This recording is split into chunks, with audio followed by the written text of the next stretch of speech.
matter how savvy you are in social media, being a parent of a teenager hoping to get into college has its challenges. In a recent survey of nearly 500 college admission officers, 31% admitted they do check students' social media pages. That is up 24% from last year. So how can you, as a parent, keep social media from hurting your child's college chances? Well, James Denke from the Waterton Group has tips to follow. And, you know, I guess this is a sign of the times. It's something that we need to worry about now with our kids. Absolutely. A lot of students don't realize the importance of social media, and it's just going to continue to grow and grow here in the coming years.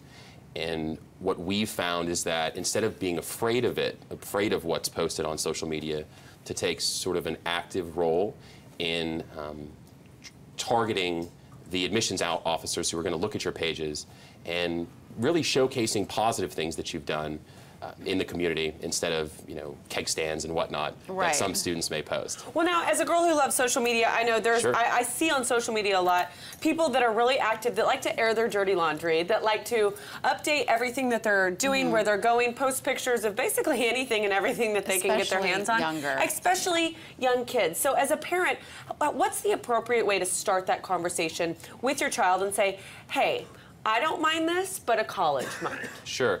The first thing to do would be to inventory every social media outlet that you have information about yourself that's personal, where it's published, and look at those different pictures, look at the different tweets and Facebook posts that you've made in the past few months or even several years.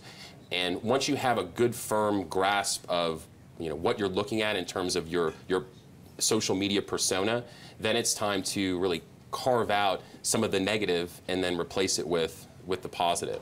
What are the admissions officers specifically looking for when it would be like a red flag? Sure. They, you know, many students look at, you know, really negative pictures and say we have to eliminate those, but sometimes something seemingly positive can be misconstrued as negative. Give us an example of what that would be.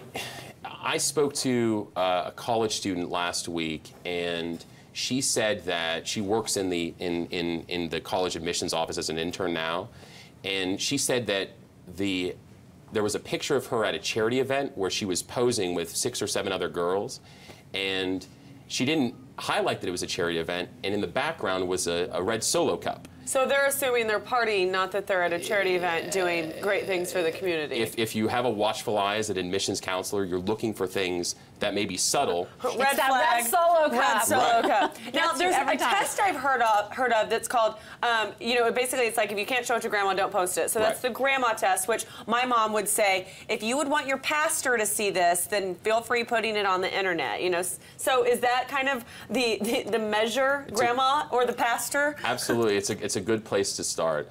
If you're not comfortable showing it in front of your grandparents or in a complete audience, or saying it in front of your grandparents, or saying it in front of your grandparents, then it probably has no business being public and available to essentially an admissions counselor who is deciding the track of your future. You know, we always say that be careful what you post, because once it's out there forever. So we can take measures to sort of pull some things back or delete some things.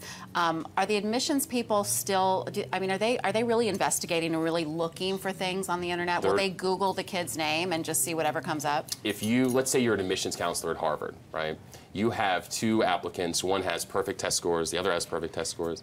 One, you know, they have pretty similar extracurricular activities. They look the same, but how are you going to distinguish it, right?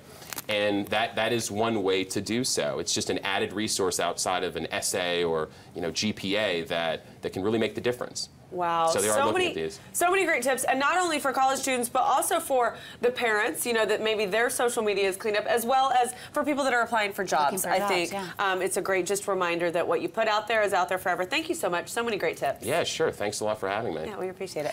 Okay, check out our website at thebroadcasttv.com for James Denke and the Waterton Group's website, and you can get more great information from them. We have more Table Talk coming up next.